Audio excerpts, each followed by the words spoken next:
So websites ఇవన్నీ ఉంటాయి. So ఇక్కడ కనిపిస్తున్న ఈ servers, network, operating systems, applications, database, storage వీటన్నిటిని కలిపి మనం ఏమంటా ఉంటే ఐటీ ఇన్ఫ్రాస్ట్రక్చర్ అంటాం. IT infrastructure. ఈ ఐటీ ఇన్ఫ్రాస్ట్రక్చర్ అనేది ఒక సాఫ్ట్వేర్ కంపెనీ మీరు స్టార్ట్ చేస్తే మీకు ఇవన్నీ కావాలి compulsory. Laptops, desktops, servers, network, internet, like websites, database, servers ఇవన్నీ మీకు కావాలి. ఇవన్నీ ఒక ప్రాజెక్ట్ కోసం మీరు రెడీ చేసుకుంటే ఆ ప్రాజెక్ట్ 3 years అనుకోండి.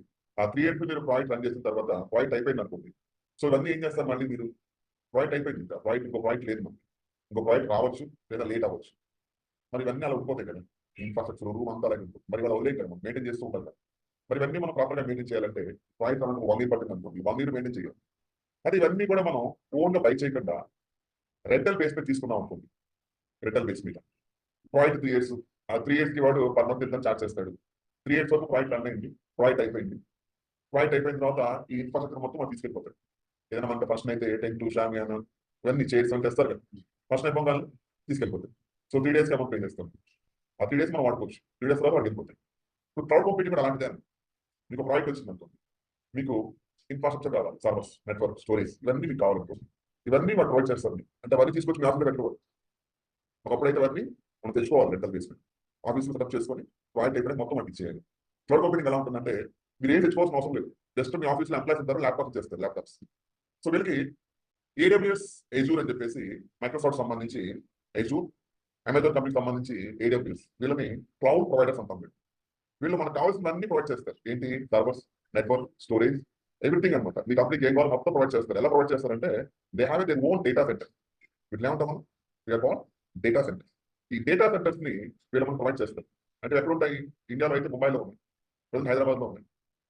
ఇప్పుడు ఈ డేటా సెంటర్ యాక్సెస్ మీకు ఇస్తారు. సో మీరు మీ ఆఫీస్లో ఉండి ఈ డేటా సెంటర్ కనెక్ట్ అయ్యి మీకు కావాల్సిన సర్వర్ని, మీకు కావాల్సిన నెట్వర్క్ని, మీకు కావాల్సిన స్టోరేజ్ని క్రియేట్ చేసుకొని రిమోట్లీ మీరు యూజ్ చేసుకోండి. సో మీరు యాక్సెస్ చేసి క్రియేట్ చేసి వాటి 3 యాక్సెస్ చేసి యూజ్ చేసుకున్నందుకు పర్ అవర్ ఎంతని, పర్ డే ఎంతని మీరు అమౌంట్ పే చేస్తారు.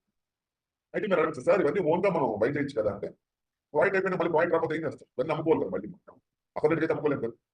సో కొనొచ్చు, కొనుక్కోవచ్చు, అమ్ముకోవచ్చు అండి. సో మళ్ళీ ప్రాజెక్ట్ వస్తే మళ్ళీ కొనుక్కోవాలి కదా. ఇదంతా కూడా చిన్న కంపెనీస్కి ఏమవుతాయి? కాస్ట్ ఎక్కువైపోతుంది.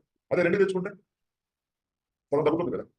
మరి రెండుకి తెచ్చుకున్నాం, సగం తగ్గింది అనుకున్నాం. అదే క్లౌడ్లో మనం వాడేమనుకోండి ఇంకా తక్కువ వస్తుంది. మీరు ఓన్గా బై చేస్తే ఒక 50 lakhs అయితే మీరు రెండు తెచ్చుకుంటే 40 lakhs అవుతుంది. అదే మీరు క్లౌడ్లో యూస్ చేస్తే మీకు 25 lakhs అవుతుంది. అంటే 1 crore ప్రాజెక్ట్లో మీకు 25 lakhs ఖర్చు లేకపోతే మీకు ఎంత అమౌంట్ ఉంటుంది? మీకు 75 lakhs. అమౌంట్ అంతా ఏమవుతుంది? మీకు ప్రాఫిట్ కదా. అంటే క్లౌడ్ కంప్యూటింగ్ యూస్ చేయడం వల్ల మనం ఈ రీసోర్స్ ఏం కావాలో క్రియేట్ చేసుకొని వాటిని యాక్సెస్ చేసుకొని వాటిని యూస్ చేసుకొని తక్కువ కాస్ట్ వాడికి పే చేయొచ్చు. తక్కువ కాస్ట్ పే చేస్తే మనకి ఏమవుతుంది? ప్రాఫిట్ పెరుగుతుంది కదా. కాబట్టి ఒక ఐటీ కంపెనీకి సంబంధించి ఏవైతే ఐటీ రిసోర్సెస్ తగిన సర్వర్స్, నెట్వర్క్, స్టోరేజ్ ఇవన్నీ కూడా మనం త్రూ క్లౌడ్ కంప్యూటింగ్ టెక్నాలజీ ద్వారా మనం అవన్నీ క్రియేట్ చేసుకొని యాక్సెస్ చేసుకొని యూస్ చేసుకొని వాటికి యూస్ చేసుకున్నందుకు పర్ అవర్ ఇంతని, డేటా అయితే పర్ జీబీ ఇంతని అమౌంట్ పే చేస్తాం. సో కాబట్టి మనకి తక్కువ కాస్ట్ పడుతుంది అనమాట. సో ఇప్పుడు ఏ కంపెనీ అయినా సరే ప్రాఫిట్ పెంచుకోవాలంటే ఏం చేయాలి? ఖర్చులు తగ్గించుకోవాలి. సో ఇన్ఫ్రాస్ట్రక్చర్ మీద మనం పెట్టే ఇన్వెస్ట్మెంట్ తగ్గించుకుంటే ఆటోమేటిక్గా ప్రాఫిట్ పెరుగుతుంది. వరల్డ్ మొత్తం మీద స్మాల్ స్కేల్, మీడియం, లార్జ్, ఇందులో ఏ కంపెనీస్ ఎక్కువ ఉంటాయి మనకి? స్మాల్, మీడియం, లార్జ్ ఎక్కువ ఉండే కంపెనీస్, స్మాల్ కంపెనీస్ ఎక్కువ ఉంటాయి. మరి అలాంటి కంపెనీస్కి ఇన్ఫ్రాస్ట్రక్చర్ కోసం ఒక పెద్ద రూమ్, దాంట్లో ఏసీ, అది పవర్ సప్లై, ఇంటర్నెట్, సెక్యూరిటీ, అవునా కదా, ఇవన్నీ ప్లేస్ చేసి నాకు టీం పెట్టుకొని వాటి మెయింటైన్ చేస్తూ ఉండాలి. ఇదంతా కూడా కాస్ట్ పెంచేవి. ఇవన్నీ కూడా ప్రతి కాస్ట్ పెరిగిన ప్రాఫిట్ ఏమవుతుంది? తగ్గిపోతుంది. కాబట్టి ఇలాంటి వాటిని మీరు తగ్గించుకుంటే ఏమవుతుంది? ఆటోమేటిక్గా ప్రాఫిట్ పెరుగుతుంది. మరి ఇప్పుడు ప్రతి కంపెనీ కూడా ఏం చేస్తుందంటే వాళ్ళ కంపెనీ ఇన్ఫ్రాస్ట్రక్చర్ మొత్తాన్ని కూడా క్లౌడ్లో మెయింటైన్ చేస్తుంది.